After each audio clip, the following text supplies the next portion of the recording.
ساری زندگی صبر سے بھری ہوئی ہے۔ تو یوسف علیہ السلام کو ان کے بھائیوں نے کسی حسد اور بغض کی وجہ سے کس میں پھینک دیا؟ گہرے کنویں میں۔ اس پر بھی انہوں نے کیا کیا؟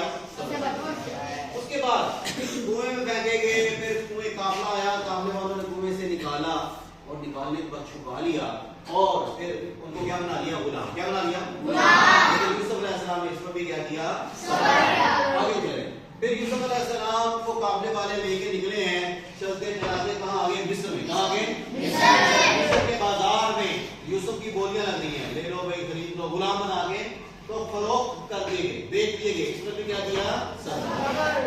اس کے بعد ہم دیکھیں یہ سارا صبر ہے، گھر سے نکلے ہیں، اپنی والدہ سے، والد سے جدائی ہے، عزیز و قارب سے جدائی ہے، اپنے علاقے سے جدائی ہے، تو اس پر اس جدائی پر بھی کیا کیا؟ صبر۔ کیا کیا؟ صبر۔ اس کے بعد اب یوسف علیہ السلام جو ہے وہ مصر کے اندر، مصر کے بادشاہ ان کو خرید لیا اور اس کی جو بیوی تھی اس کا کیا نام تھا؟ ملکہ، زلیخا۔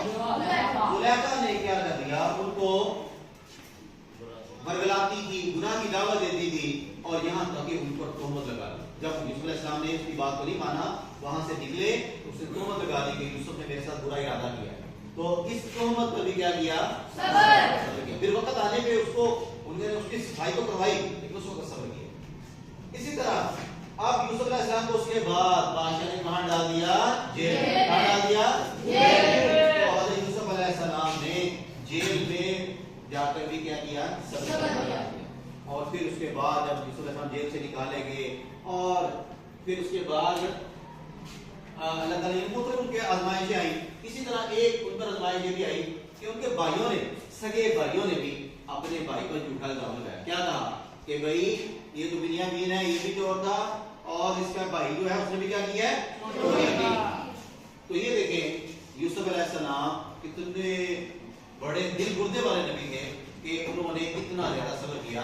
تو حضرت یوسف علیہ السلام کے قصے سے ہم سب کو بھی کیا ملی ہے؟ صبر۔